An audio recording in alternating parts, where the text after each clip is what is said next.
All right, I want to continue on with the study on Wokism this evening. And we're going to look at social justice again and finish that part up, and then move on to critical race theory next week, Lord willing. If you have an outline, we're on page 6, there at the top of the page. And so last time I was talking about social justice, and there are two other terms that you could use to refer to social justice, which would be more accurate. One of them would be social injustice, and the other one would be socialism. The term social justice is a misnomer, of course, because it's anything but just, and I'll talk about that more today. If you remember, part of the definition of social justice and the real problematic part of this definition that they give us is equitable distribution of resources among members of a community. And by that they mean equitable redistribution. They mean taking from some, giving to others, making everybody equal is what they're referring to. But the thing is that the only person or the only entity out there that has the right to distribute resources is the person or the entity that owns the resources. Nobody else has a right to distribute resources that don't belong to them. That you couldn't just go into your neighbor's house and decide that he has more resources than you do, and that the neighbors do, and then just take it all and just divide it evenly among the neighborhood. You'd go to jail if you did something like that. I think social justice warriors, as they're called and have been for a number of years now, they just assume that the government has the right to distribute resources. Like it's the government, they can just distribute, right?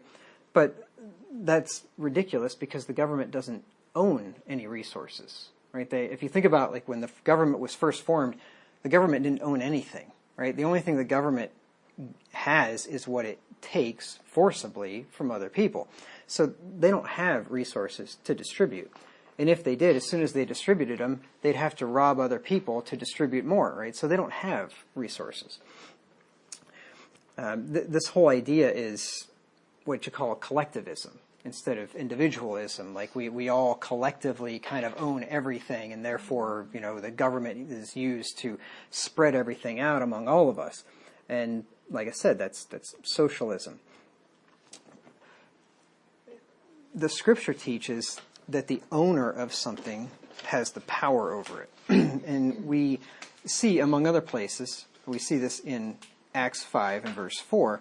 This is when Ananias and Sapphira sold their land that they had, and they purported anyway to give the whole price of the land to the apostles, because this is what the people in the early church were doing in these days. They had all things common. They were set up a commune, basically, communal living, and people that had things would sell them. They would give them to the apostles, and the apostles would distribute.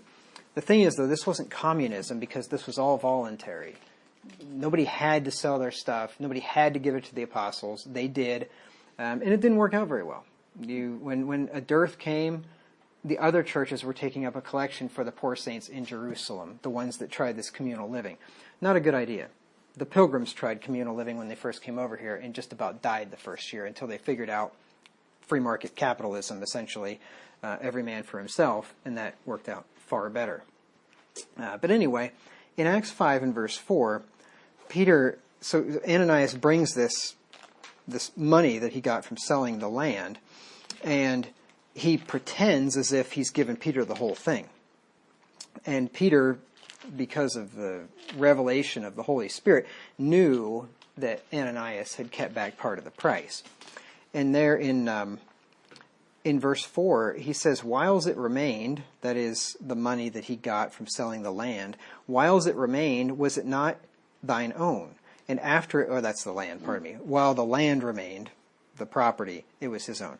And after it was sold, was it not in thine own power? Why hast thou conceived this thing in thine heart? Thou hast not lied unto men, but unto God. So Ananias owned the land, It was land, right? It was a possession, anyway, it said. I don't know why I thought it was a land. I thought it said land somewhere. 37. Oh, there we go. Okay, having land sold it. Okay, there we go. So anyway, another man sold land. Yeah, and so anyway, they sold a possession, whatever the possession was. And it was his own before he sold it, and after he sold it, the money was in his own power. So Ananias could choose to do with that money whatever he wanted. Nobody had power to distribute his money for him. It was his. It's called private property. So no person or entity has a right to distribute someone else's resources to others. And if they do, there's a term for that. We call that theft, right? When you distribute other people's stuff to somebody else, that's called stealing. And there's a verse you probably are aware of in Exodus 20 and verse 15 in the Ten Commandments, which says, "Thou shalt not steal." Very simple commandment. And that applies across the board.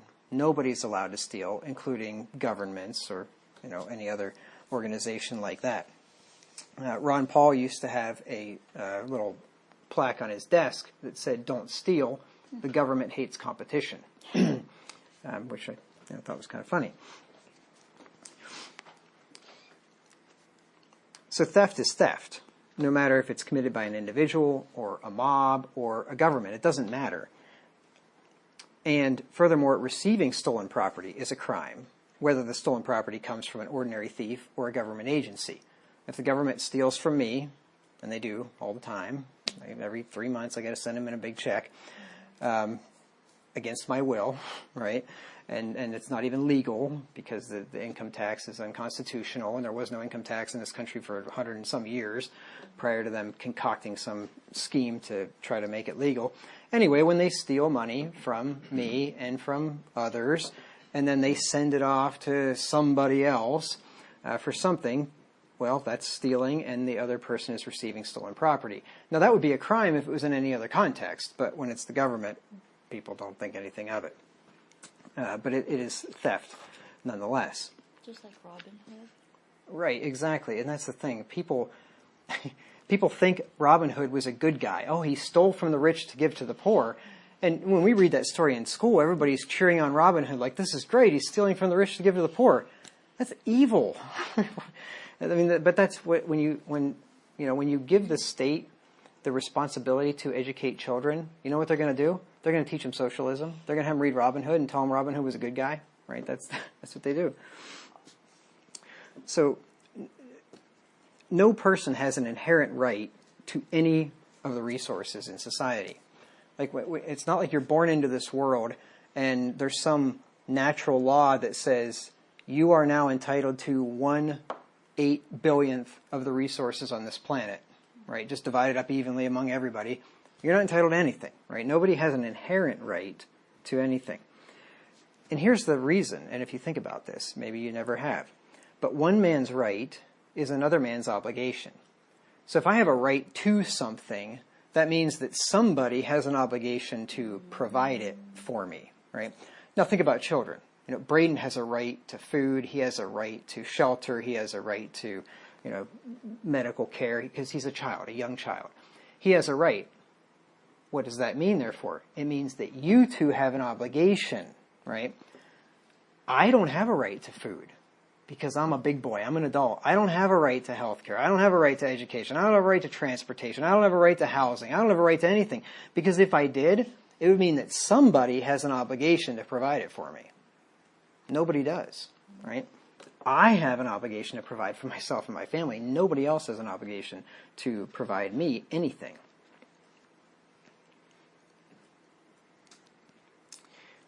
Now, if the other man, so if one man has a right to anything, and even necessities, food, shelter, healthcare, transportation, education, things like that, if one man has a right to that, another man has an obligation to provide it to him.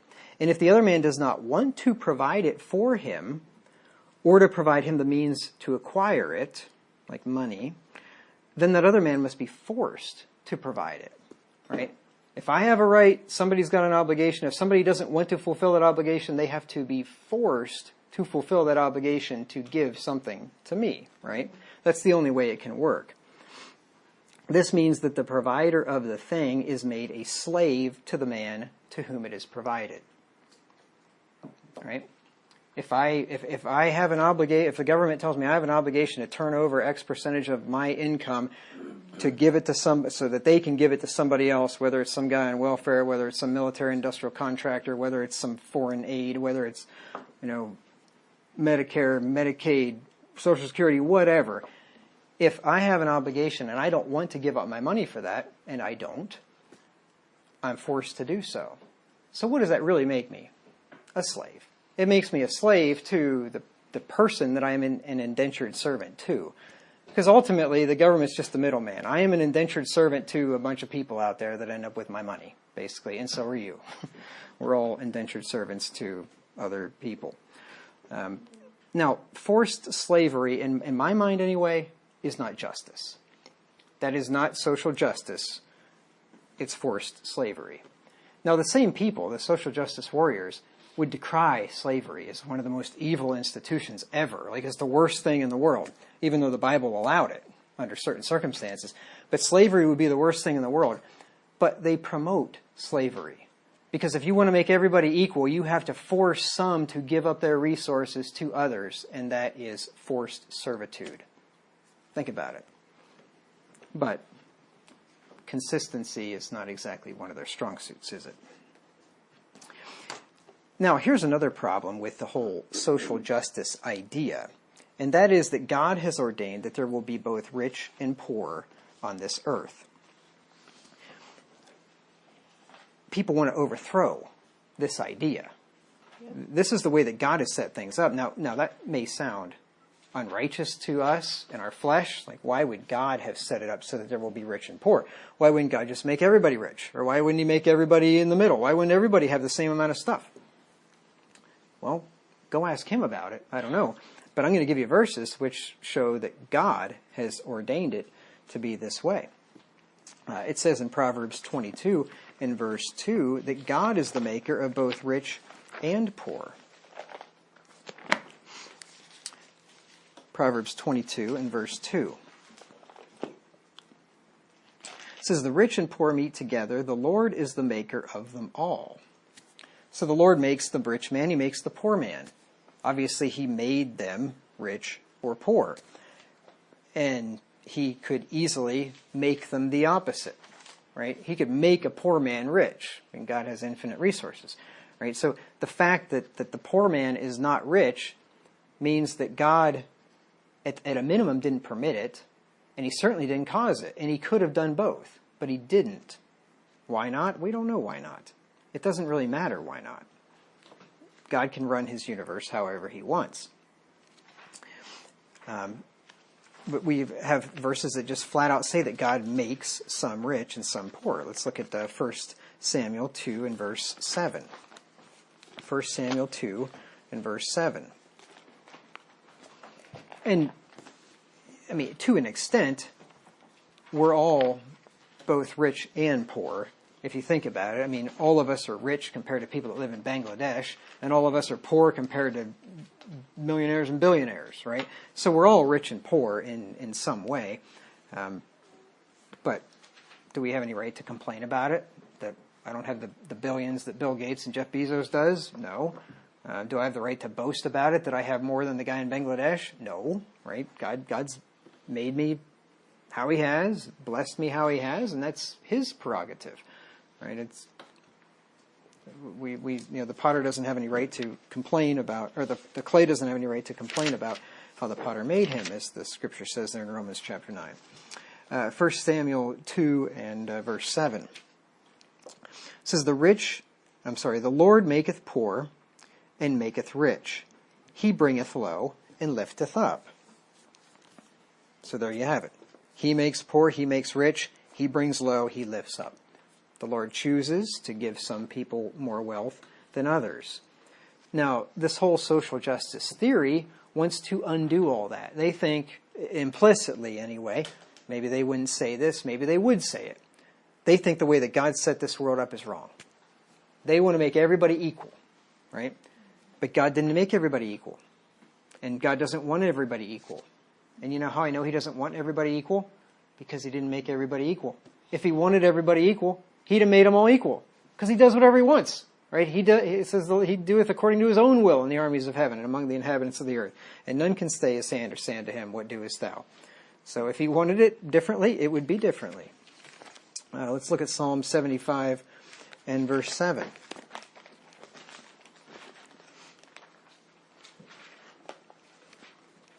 Psalm 75 and verse 7. Let's just start with verse 6. For promotion cometh neither from the east, nor the west, nor the south, nor from the south. I missed the from, so let me read that again. For promotion cometh neither from the east, nor from the west, nor from the south. You notice one direction is left out there. It's the north, and that's where the Lord is, on the sides of the north. But God is judge. He putteth down one and setteth up another. Now, we're just told the what. He puts down some, he sets up another. We're not told the why. But we don't have to know the why. If God wants us to know the why, he'll tell us. And if he doesn't, he won't. The secret things belong to the Lord our God. Why does he choose to put up some and put down another? I don't know. I mean, it could be a blessing and judgment because of behavior, or it could just simply be that he wants to put up one and put down another, and he has his reasons that he doesn't tell us. God does give some men power to get wealth, but not all men. Let's look at Deuteronomy 8 and verse 18. Deuteronomy 8:18. The Lord speaking here to Israel, he says, But thou shalt remember the Lord thy God, for it is he that giveth thee power to get wealth, that he may establish his covenant which he sware unto thy fathers, as it is this day. So it's God that gives power to get wealth. There's another place in First Chronicles, I think it is, where it says that of thine own have we given thee, right? That the Lord gives to us, and then when we give back to him, as we should, we're only giving him back what he's given to us anyway, right? It's just like returning, a bit of the blessing. If you think about it that way, giving takes on a whole new light, right? It feels totally different. Proverbs 10 and verse 22. Proverbs 10 and verse 22. It says, The blessing of the Lord, it maketh rich, and he addeth no sorrow with it. So the Lord does bless with rich blessings. Now, this could be spiritual riches. This could also be physical, monetary riches. God blesses some men and makes them rich in various ways. But he doesn't do it to all men. He doesn't make everybody rich in any way. So I would ask again, who are we to try to change God's order and make everybody equal? I mean, it's really trying to overthrow God's rule in this world. That's what this whole philosophy of social justice and socialism is all about. Now, we might get these ideas, kind of like the disciples had, that rich men are superior to poor men. And the Jews had this idea that when Jesus said that it's harder for a rich man to enter to pass through the eye of a needle than to enter the kingdom of God, and the disciples were just taken aback and they said, well, then who can be saved, right? They just think if a rich guy can't make it, who can, right? And Peter tells them they're not redeemed with corruptible things as silver and gold by the vain conversation of the tradition of the elders. That the tradition of the elders was that you're redeemed, you're coming to spiritual favor with God because you're wealthy. That was a Jewish fable. That's not true. The rich are not superior to the poor in God's sight. God does not regard the rich more highly than the poor. We got a verse that tells us that straightly in Job 34 and verse 19. Job 34:19. It says, how much less to him that accepteth not the persons of princes, nor regardeth the rich more than the poor, for they are all the work of his hands. See, God looks at rich and poor. He's made them both. And God doesn't make mistakes. It's not like when he made the poor and you think, oh, I kind of messed that one up and I just have to live with it. He made the rich, he made the poor, and so he doesn't look at them and say, oh, this one's better than this one, right? It doesn't have to do with being better or superior, and we shouldn't view it that way either. There are good poor people, there are bad poor people, there are good rich people, there are bad rich people. Being rich or poor or in between does not make you superior or inferior to anybody else. In fact, God has chosen the poor of this world who are rich in faith to inherit the kingdom. James 2 and verse 5. James 2 and verse 5. Our Lord Jesus Christ, I just thought about this, talk about somebody who was poor. He didn't even have a place to lie his head. Right? So, God manifest in the flesh, the Messiah came into this world poor, born to a poor family.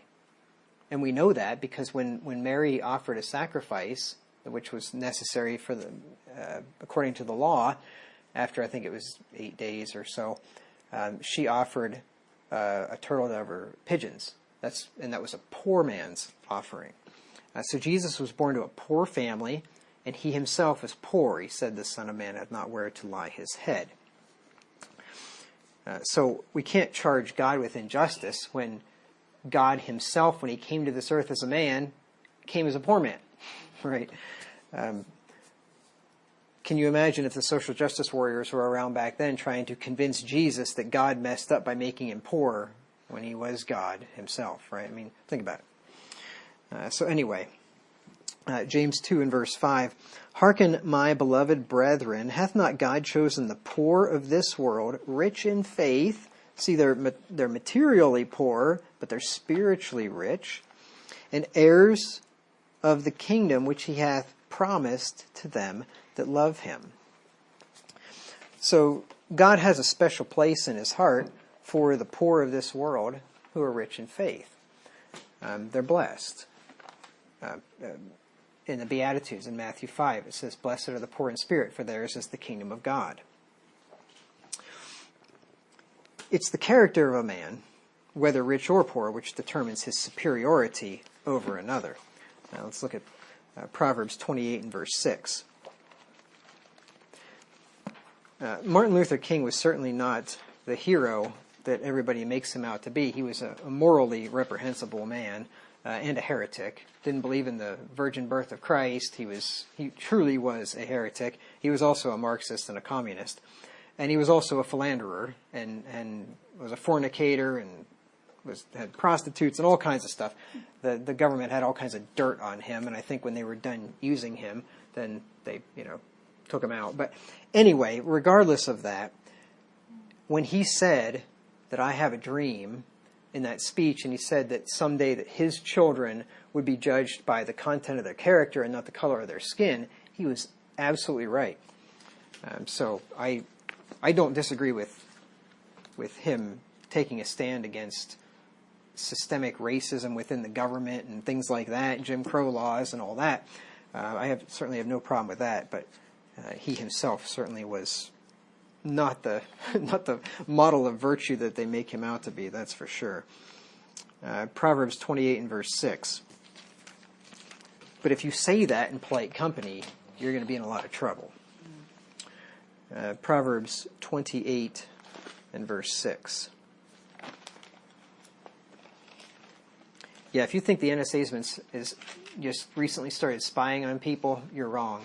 The FBI had been spying on him and wiretapping him, and they had all kinds of dirt on him, and this is back in the early 60s. So anyway, Proverbs 28 and verse 6 says, better is the poor that walketh in his uprightness than he that is perverse in his ways, though he be rich. Now, in this case, the Bible says the poor is better than the rich. But why is the poor better than the rich? Right? It's not because he's poor. And it's not because the rich guy's a bad guy because he's rich. It says the poor walks in his uprightness and the rich man's perverse in his ways. So if you have a poor man that's upright and a rich man that's perverse in his ways, the poor man's better. If you had a rich man that was upright and a poor man perverse in his ways, then guess who's better? The rich man, right? But it doesn't have to do with the money. It has to do with the content of the character. Because rich men are sometimes wicked. That verse told us, and James chapter 2, 6 through 7 also tells us the same thing. I don't need to tell anybody today that sometimes rich men are wicked, because people just generally believe if you're rich, you're evil. You must have screwed somebody to get that money. Which is, I mean, we don't live in like an oligarchy or something.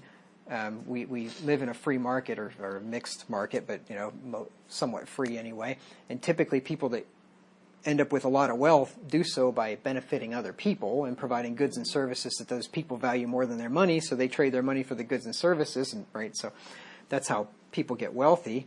There is the occasional person that inherits a big sum or wins the lottery or gets in some kind of criminal enterprise or something like that, but for the most part, most rich people that are rich in this country are rich because they worked really hard and they provided goods and services for other people. And for that, I have a lot of respect for them. I think if everybody in this country was self-employed for a while and owned their own business and did their own thing, they would have a completely different view of the rich and the poor and all that. But when it's the nature of man, when you're on the other side of the desk and you look at the boss or you look at the company owner, he's just greedy or he's evil or he's a meanie or whatever. It's different when you're on the other side of the desk. James 2, 6 through 7. But ye have despised the poor. Do not rich men oppress you and draw you before the judgment seats? Do not they blaspheme that worthy name by which ye are called? So here, actually, that's all I wanted to read. So all I wanted from that is just that here are, in this case, there were people in this church that were showing respect unto the rich, right? When a man came into their assembly with a rings on and nice flashy clothing, and they wanted to give him preference, and he's like, "Why are you giving this guy preference? This is the guy that's hailing you off to court and oppressing you." So there are evil rich people out there. And there are good rich people also. James also castigates the rich here, the evil rich, in James 5, 1 through 6.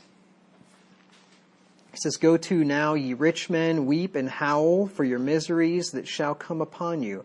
Your riches are corrupted, and your garments are moth-eaten. Your gold and silver is cankered, and the rest of them shall be a witness against you, and shall eat your flesh as it were fire. Ye have heaped together treasure for the last days." They actually thought their money was going to save them from the wrath of God to come. And in the Old Testament, God likewise told them, your money is not going to save you. "Behold, the hire of the laborers who have reaped down your fields, which is of you kept back by fraud, crieth." See, the laborers are crying because they have not been paid what they were supposed to. "And the cries of them which have reaped are entered into the ears of the Lord of Sabaoth." See, the Lord hears. "Ye have lived in pleasure on the earth and have been wanton. Ye have nourished your hearts as in the day of slaughter. Ye have condemned and killed the just, and he doth not resist you."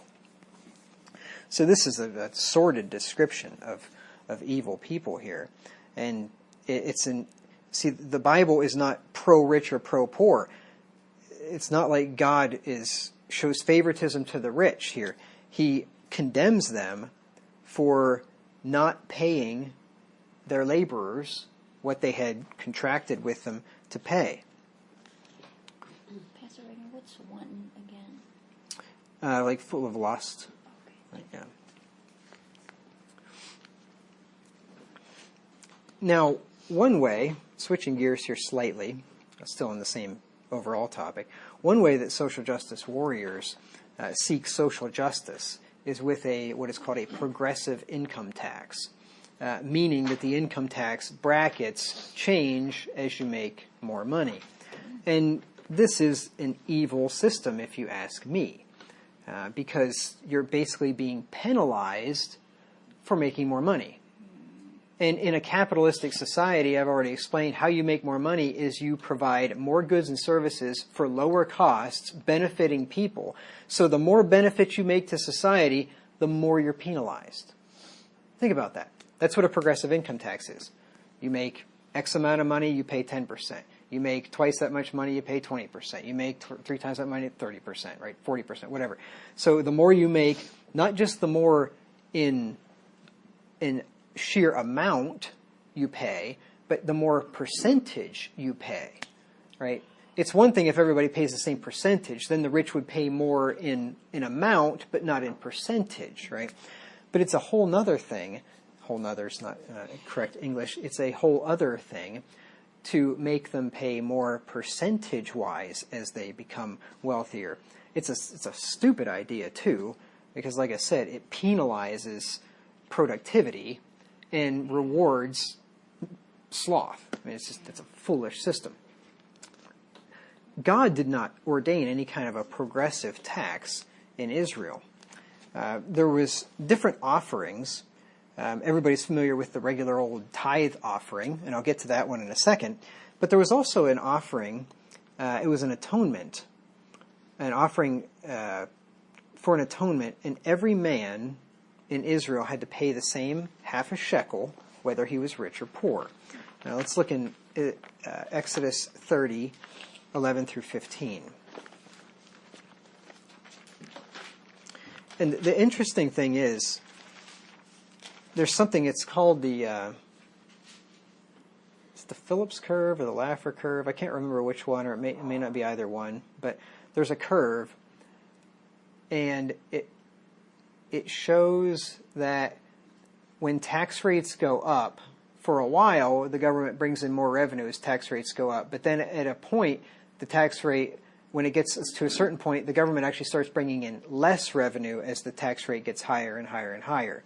You think, well, how does that work? Well, just imagine if you're paying 5% of your income to the government and they raise it to 10%. Well, they're going to get twice as much revenue, probably, roughly, right?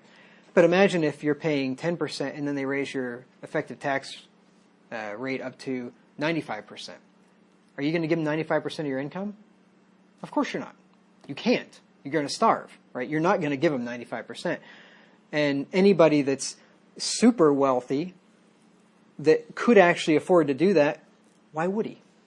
Who is going to start another business? Who's going to expand another business to make 5% of your revenue and give 95% of it to the leeches, right? Nobody's going to do that. And for the rest of us that couldn't afford to give up 95% of our income, what are we going to do? Cheat, hide it, whatever, thresh wheat behind like Gideon, he threshed wheat behind the wine press. So there comes a point where either people just stop working, because what's the point, right? Why am I going to keep working just to pay taxes? Or people start hiding it or whatever, or it just retards economic growth. Because when tax rates get higher and higher, the more a corporation or the more an individual has to pay in taxes, the less he has to invest in the business, to pay his workers, to replace equipment that's getting old, to invest in new equipment that's going to make him more efficient. And then economic progress starts to go down. And then overall revenue starts to go down. And so that's why, anyway, it's kind of like a bell curve. When tax rates go up to a certain point, the government, there's some point where they maximize their revenue, and then if tax rates go up higher than that, it actually starts to trail off. And so I guess that's probably what they hire accountants for, to figure out just how much they can screw us. There's just the right amount to get the maximum amount of tax revenue out of us without actually doing themselves harm. Or maybe I'm just cynical. I don't know. Exodus 30, 11 through 15. It says, And the Lord spake unto Moses, saying, When thou takest the sum of the children of Israel after their number, then shall they give every man a ransom for his soul unto the Lord when thou numberest them, that there be no plague among them when thou numberest them. This they shall give every one that passeth among them that are numbered, half a shekel after the shekel of the sanctuary. A shekel is 20 gerahs, in case you were wondering. And half shekel shall be the offering of the Lord. So this was every person. Verse 14. Every one that passeth among them that are numbered from 20 years old and above shall give an offering unto the Lord. The rich shall not give more, and the poor shall not give less than half a shekel, when they give an offering unto the Lord to make an atonement for their souls. So, half shekel. Didn't matter if you were dirt poor or filthy rich. Half a shekel. Everybody gave the same amount. Now, the Lord also instituted a tithe. Actually, there was a couple of them. There were 3 of them, actually. 2 of them every year, and then 1 of them every 3rd year. So it ended up being 23 and a third percent. But the concept in all of those was a tithe. It was 10%, whether it was given every year or every 3rd year.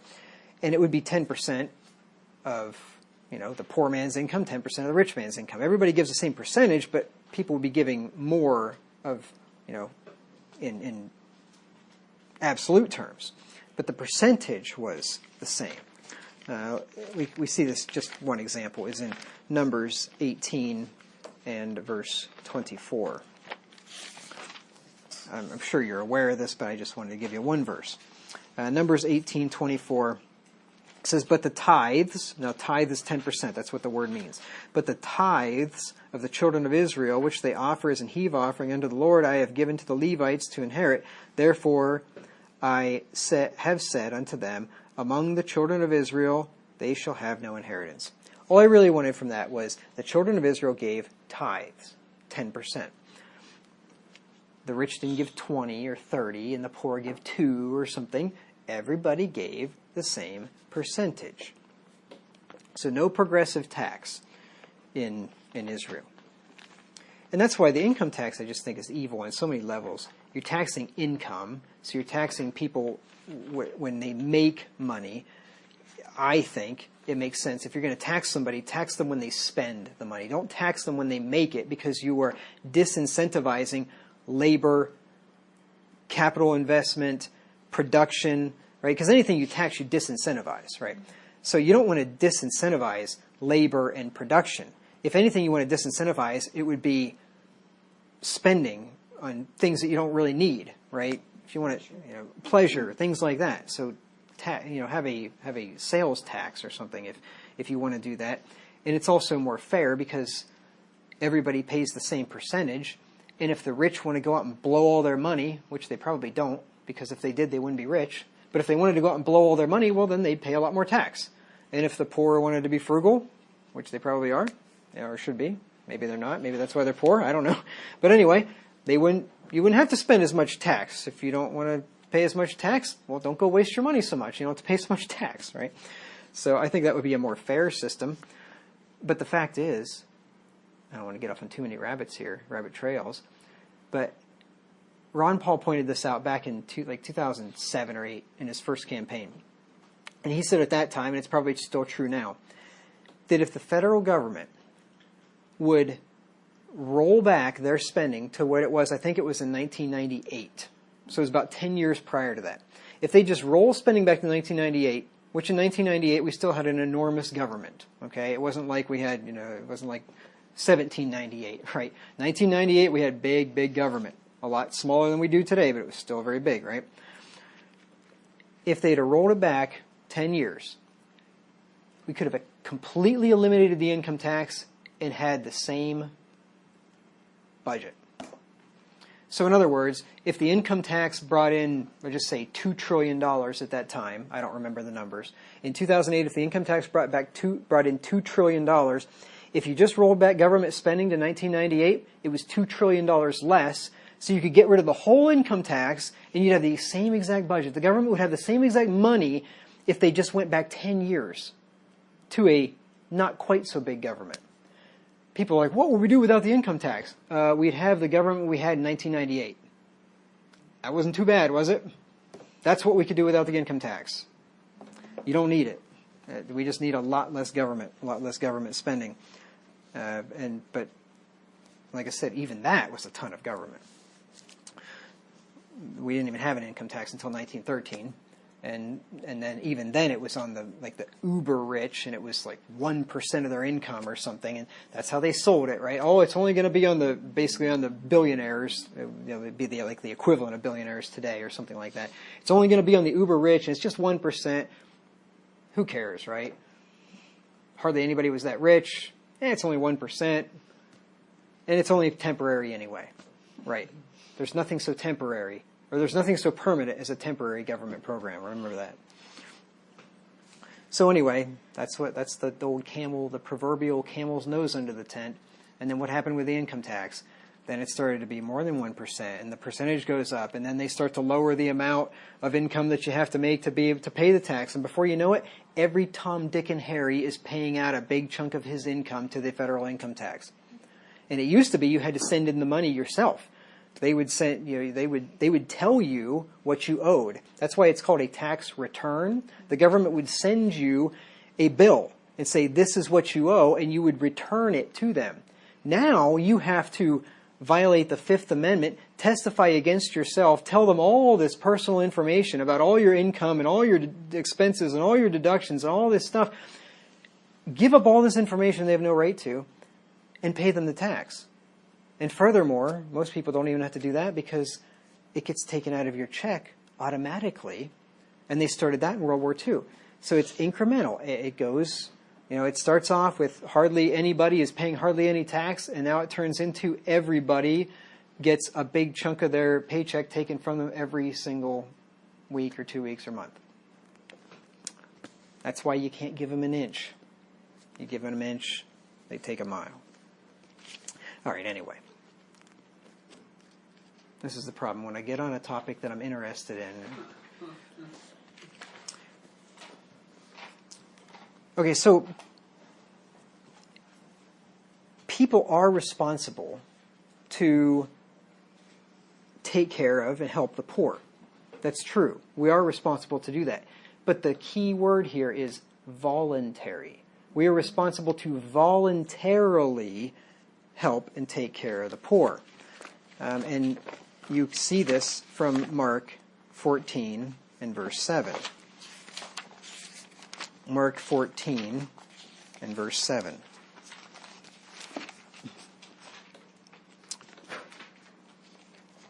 Jesus said, "For ye have the poor with you always, and whensoever ye will, ye may do them good. But me ye have not always." See what he says there? Number one, and I'll get to this point later, you have the poor with you always. There's always going to be poor people in this world. Always. There's never going to be a time when there are not poor people in this world. Now, there happen to be a lot less poor people in the world now than there ever have been in human history. There are less people in extreme poverty globally now than there ever have been. More people have been lifted out of poverty in the last 20 years than probably were in all of human history combined, just because of the Industrial Revolution and capitalism and things like that. But the left, of course, would have you to believe that there's more and more poor people in the world.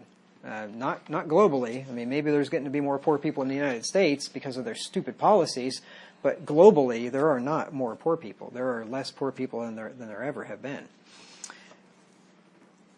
But look at what Jesus said here. "And whensoever ye will, ye may do them good." Whensoever ye will. So, I mean, clearly the decision is up to the person when you do the poor good. Whensoever ye will, ye may do them good. See, this is a voluntary thing. Giving to the poor should be done willingly and cheerfully, not grudgingly or of necessity. Let's look at 2 Corinthians 9 and verse 7. In the United States, Americans are generous people, actually. Despite all of our faults, and there are many, the American people are very generous people.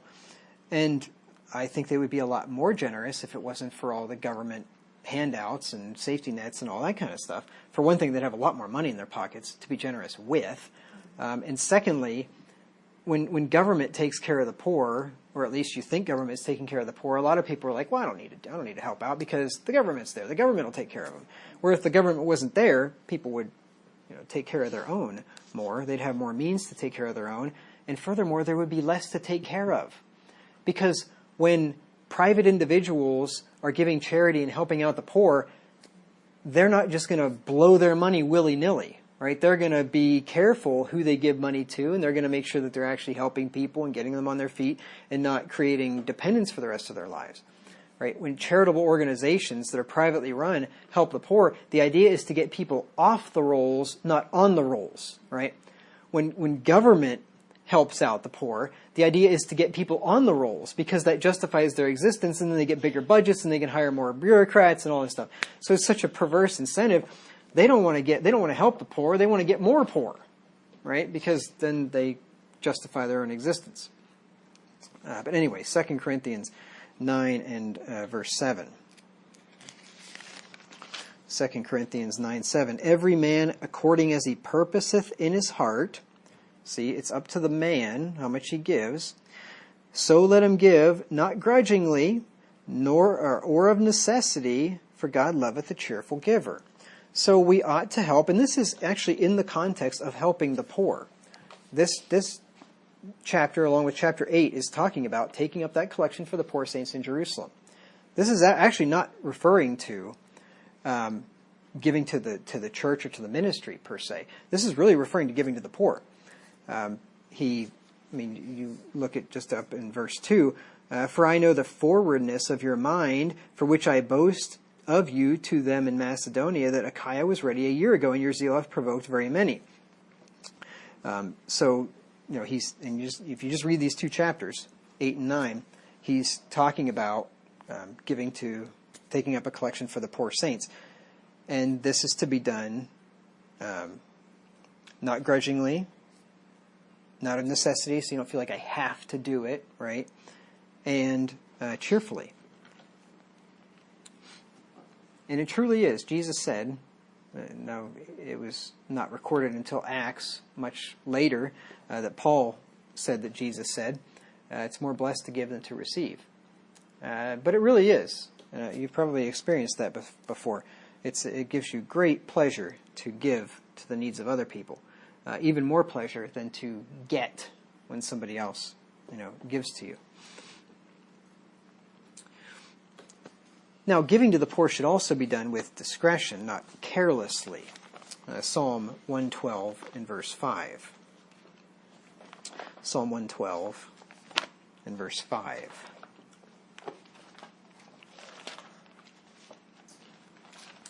It says, a good man showeth favor and lendeth, he will guide his affairs with discretion. So, some of his affairs here in the context that he guides with discretion are lending to people that need it, that he's showing favor to. So he's not just lending to some guy to expand his business, but he's showing favor, like he's being generous and kind to somebody else. But even in that, he guides his affairs with discretion. So he doesn't just flippantly hand money to everybody that asks him, right? He looks at the situation and sees, well, is this guy an alcoholic? Is he just going to, blow all the money on booze? Or is he not good with his money and he just wastes it and he really needs to learn a lesson, right? So he's going to look at these things and he's going to determine, am I going to help this person or not? Giving cheerfully and not grudgingly doesn't mean just anybody that asks. Willy-nilly throwing money. Right, exactly. Don't do it like the government does.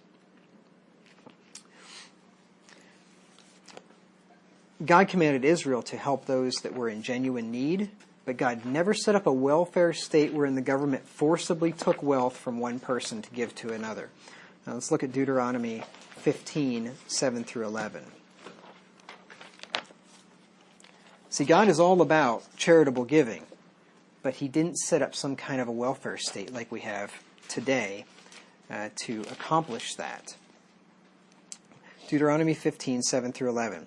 If there be among you a poor man, of one of thy brethren within any of thy gates in the land which the Lord thy God giveth thee, thou shalt not harden thine heart, nor shut up thine hand from thy poor brother, but thou shalt go down to the government office and apply for welfare for him. Is that what it says?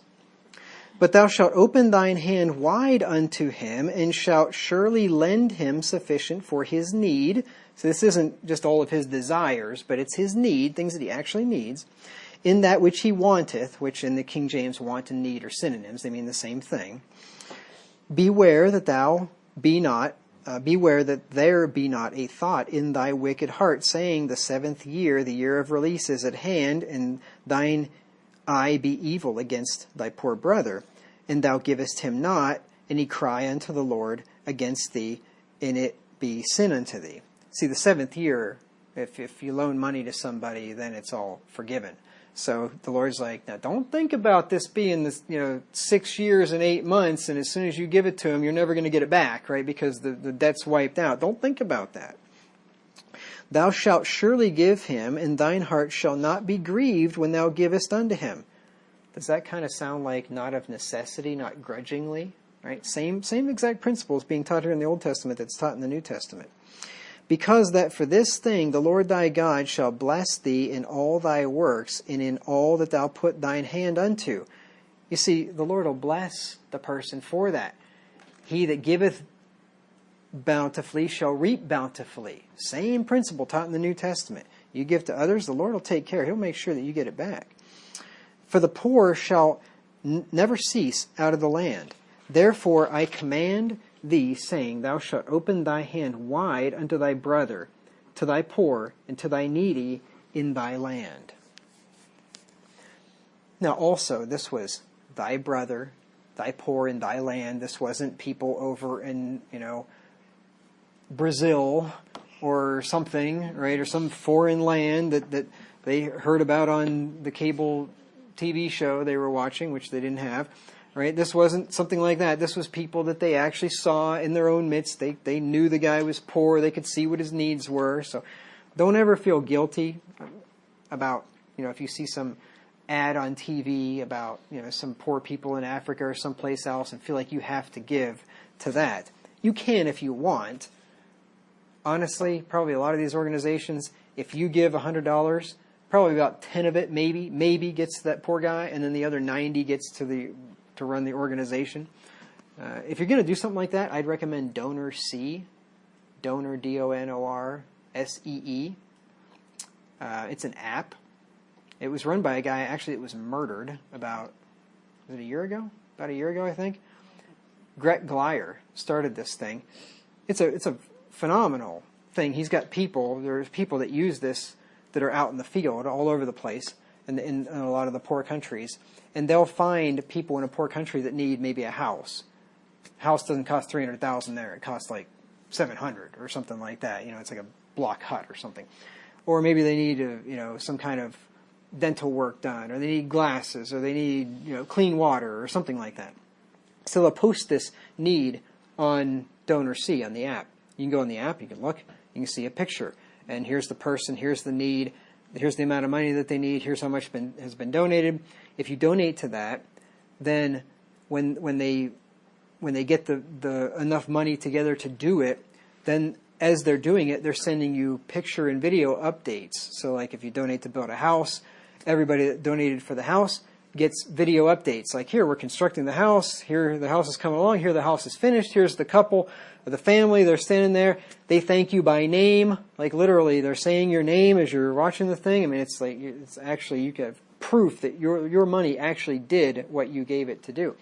It's a really neat thing. Far better than any of these international organizations. The guy that started this, Gret Glyer, was murdered in his bed. Now, of course, I was wondering, was it like the United Way that knocked him off or something because he's doing such a better job than they are? Wasn't the case. It was some lunatic that had been dating, that had wanted to date his wife before they were married. He was a young guy. He was only in his early 30s, had 2 little kids, like 2 and 3 years old or something like that. And this lunatic had contacted Gret's wife to reconnect with her a while back, and of course she wants nothing to do with this guy, never did. And he actually, I don't know how, but got into their house, walked in there and shot Gret in bed like 10 times or something. He didn't kill anybody else. But anyway, yes, sleeping right next to his wife. Just murdered a guy in cold blood right in his bed. Just a random act of murder. It was just unbelievable. Anyway, so I don't know why I told you all that, but anyway, it was quite shocking and sad when I heard about it. So God commanded Israel to help those that were in genuine need. But like I said, he never set up a welfare state wherein the government forcibly took wealth from one person to give to another. Right? That was not part of this system at all. He didn't instruct Moses, now Moses, when you find poor in your land, exact a tax on all these people to get some money and help out this poor guy. That never happened in the Old Testament Israel. God expected people to do it of their own free will. Now, God did have a welfare program under the law of Moses of sorts. But you know what it was called, or what it could be called? Workfare, not welfare. I'll show you what I'm talking about. Look at Leviticus 19, 9 through 10. Leviticus 19, 9 through 10. It says, "And when ye reap the harvest of your land, thou shalt not wholly reap the corners of thy field, neither shalt thou gather the gleanings of thy harvest. And thou shalt not glean thy vineyard, nor shalt thou gather every grape of thy vineyard. Thou shalt leave them for the poor and stranger. I am the Lord your God." Glean is, once you reap the field, then you would go back over it and you'd pick up all the stuff that maybe was dropped or maybe was missed, right? Gleaning is a lot harder than reaping, right? If you walk through the bean patch and you just grab all the beans that are there easily accessible, that's a lot easier than walking back through and finding a bean here and a bean there, and right? That's gleaning is, that second part. What they were to do is not glean it, not to go back over it. That was to be for the poor. Now, our system would be you take 30% of what you just gleaned out of that field, and you give it to us, and we'll give it to the poor, right? The government, that is. That's our system. God's system was, you let the poor walk through there, and you let them glean, right? Maybe they don't have their own land, or they don't have their own garden, they don't have the means or something. You remember Ruth, the story of Ruth? That's what she did, right? She gleaned. She didn't go back to Israel and apply for welfare. Right? She went to the field and she started gleaning. And that kind man Boaz took care of her, and then he married her. Really took care of her. I'll give you another passage here. Deuteronomy 24 and verse 19. That's why I say God's welfare program is called workfare. And I've heard of people doing things sort of like this, where they'll see a guy on the side of the road begging for money, and they'll stop and say, "Hey, I'm not going to give you money, but I'll give you a job. Would you like to work for me?"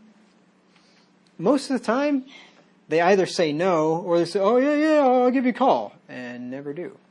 There's a reason they're standing on the side of the road. And it's not because they can't find a job. It's because they don't want to. Deuteronomy 24, 19 through 22. "When thou cuttest down thine harvest in thy field, and hast forgot a sheaf in the field, thou shalt not go again to fetch it.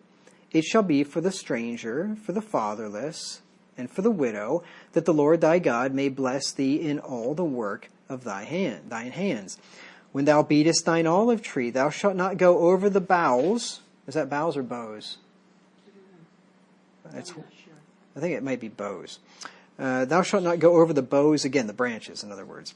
"It shall be for the stranger, for the fatherless, and for the widow. When thou gatherest the grapes of thy vineyard, thou shalt not glean it afterward. It shall be for the stranger, for the fatherless, and for the widow. And thou shalt remember that thou wast a bondman in the land of Egypt, therefore I command thee to do this thing." So that was God's system. And that system makes a lot of sense. That's a just system. That's, you're helping out the poor, but you're also making sure that the poor are willing to help out themselves. You're not enabling laziness, right? That's a good system.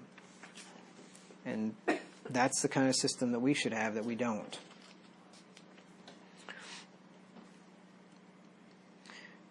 Now, on the other hand, whereas God does require voluntary giving, if we don't voluntarily help the poor when we're able, when the need is brought to our attention, we will be judged. We'll be in trouble for that. Proverbs 28 and verse 27. Proverbs 28 and verse 27. He that giveth unto the poor shall not lack, but he that hideth his eyes shall have many a curse. You say, oh, I didn't see that. Poor guy, I wasn't aware of that. Well, if you were, you're going to be under the curse. Now, I mentioned earlier that Jesus said, the poor you have with you always. Poverty will never be eradicated from the earth. We saw the verse, remember in Deuteronomy 15 and verse 11? Just jump back and grab that one quickly. This was taught thousands of years ago in the Old Testament, and it was taught in the New Testament as well. Deuteronomy 15:11 says, for the poor shall never cease out of the land. The poor shall never cease. God himself says that we're always going to have poor people on this earth. Anybody that thinks they're going to eradicate world poverty is either insane, delusional, or rebellious, one of the two, one of the three. Because God says we're never going to accomplish that. Matthew 26 and verse 11, Jesus Christ said the same thing. Matthew 26 and verse 11. It says, for ye have the poor always with you, but me ye have not always. So the poor will always be here. So attempting to eradicate poverty and make everyone equal is a direct assault on the Word of God. That's the whole premise of social justice, right? The equitable distribution of resources in society, meaning that everybody gets made equal, that there are no poor people. It is a direct assault on the Word of God. Maybe they would deny that, but I don't believe it. And maybe they don't even know that they're just pawns in the hand of Satan. Regardless whether they know it or not, they are in direct opposition and assaulting the Word of God. All right, one more topic and then we'll be done here. And that is that wealth redistribution is evil. There are some poor people on this earth that are poor because they're lazy. Proverbs 10 and verse 4. Proverbs 10 and verse 4. It says, he becometh poor that dealeth with a slack hand. Why is he poor? Because he's lazy. But the hand of the diligent maketh rich. See, some people are poor because they're lazy, and most rich people are rich because they work hard, because they're diligent. They didn't get it by chance. I think people think that. Oh, that guy just got lucky. I highly doubt it. Most rich people that are successful business people failed multiple times before they made it big. I guarantee you almost every single one. You read any of these stories or hear any of these stories about successful people, and their success is built on a pile of failure. They didn't just get lucky, right? That's what people think. They worked really hard and got where they are. So some people are poor because they're lazy. Some people are poor because they're wasteful. Proverbs 12 and verse 27. The slothful man, the lazy man, roasteth not that which he took in hunting, but the substance of a diligent man is precious. See, the diligent man, he's not going to waste anything. Right? He's going to make the best use of everything that he's been given. But the poor guy, he's just too lazy. He'll shoot that animal and just maybe take a leg off of it, have enough to eat for that night, and just forget about putting up the rest of it because he's lazy. And then he wonders why he's poor. Proverbs 18 and verse 9. Proverbs 18:9, he also that is slothful in his work is brother to him that is a great waster. Those two are bedfellows. Laziness and wasting. And they go hand in hand. It's just like, people, how many people have a refrigerator full of food that's been in there for 6 months and you can't eat any of it? I don't know if you've ever seen people like this. Maybe you've been there yourself. I don't know. But, there's plenty of people. I mean, you open up the refrigerator and it's full of food, but there's nothing to eat. Why? Because they haven't managed it well. They just stuck it back in there and forgot about it. And the amount of food that's wasted in this country is astounding. It just blows my mind. You go to a restaurant and just kind of watch and just see what people do with their food. And I mean, I'm not talking about like people that you're eating with necessarily, but just watch people at the other tables. I mean, the amount of food, good food that they throw away is just shameful. I just blows me away, especially the amount of money you pay for it. Not to mention, I think leftovers are great anyway, but even if you don't, this is pitiful. Some poor people are poor because they can't control their spending. Proverbs 21 and verse 17. He that loveth pleasure shall be a poor man. He that loveth wine and oil shall not be rich. You ever notice in this country that it's not the millionaires that are constantly going out to eat, constantly going out to the movies, constantly, going out and enjoying themselves? I mean, it's like the people that are broke that are doing these things. That's why they're broke, right? Because, you ever notice, even in the midst of a recession, you drive by the restaurants and the parking lots are still full? It just blown me away in the past. When, like in 2008 or whatever, or things are bad, and even now, there's all this high inflation. You drive past, the restaurant parking lots are packed. And we've got record inflation, and but the last thing Americans are going to stop doing is blowing their money on stuff they don't need. Until they just can't, until they're up against a brick wall. So that's why some poor people are poor. They can't control their spending. Now, redistributing wealth, in other words, robbing the wealthy to give to the poor, will not end poverty, but it will instead create more of it. Because when you take from the wealthy and you give to the poor, you're taking from the productive and giving to the unproductive, right? You're taking money from the productive that they could use to expand their business, to hire another person, right? To grow the business, to produce more things at more competitive prices, to improve the lives of everybody, right? To create more wealth, in other words. You take the money from them and you give it to people who are just going to blow it and not do anything productive with it. So redistributing wealth actually has the opposite effect. It creates more poverty, not less. Like I said, wealth redistribution takes wealth from productive people who would use that wealth to create products, services, and jobs which improve the standard of living of everyone, and gives it to those who are unproductive and will waste it.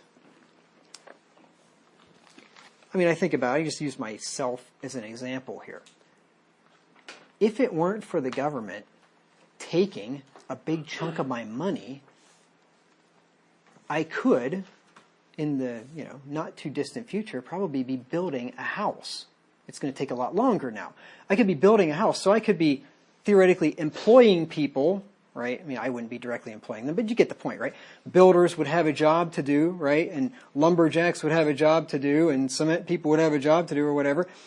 But instead, my money gets taken from me, so I can't save it nearly as fast, and I can't build a house, and it gets given to some other bum that's not working, or it gets given to Lockheed Martin to blow it on an F-35 that's a complete boondoggle and waste of money, or whatever, right? So it gets hire some bureaucrat somewhere. It gets given to an unproductive sector of society instead of a productive one. Just for an example, bringing it back to home here. Just like the homeless person who made fun of his food. Yeah, the homeless guy that made fun of his food. Yeah. Yeah, goes to a homeless shelter and then makes a TikTok video about how pitiful the food was. Yeah.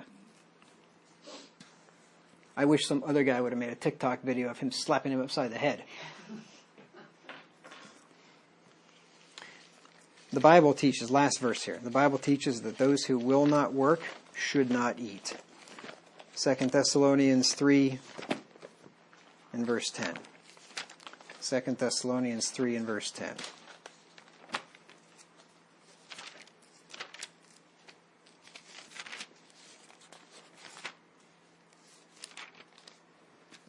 For even when we were with you, this we commanded you, that if any would not work, neither should he eat. Now, it doesn't say cannot work, right? There's a big difference between would and will, right? It doesn't say if any or not would, no, I mean woulding in can. It doesn't say if any cannot work. It says if any would not work. Past tense of will. Neither should he eat. So taking food or the money to buy it away from those who do work and giving it to those who won't work is theft, which incentivizes laziness and wicked behavior. That's why I say wealth redistribution is evil. You're literally taking it from good people and giving it to bums, right? In some cases, anyway. And even if the person you're giving it to is not a bum, you're still taking wealth from productive people and giving it to unproductive people.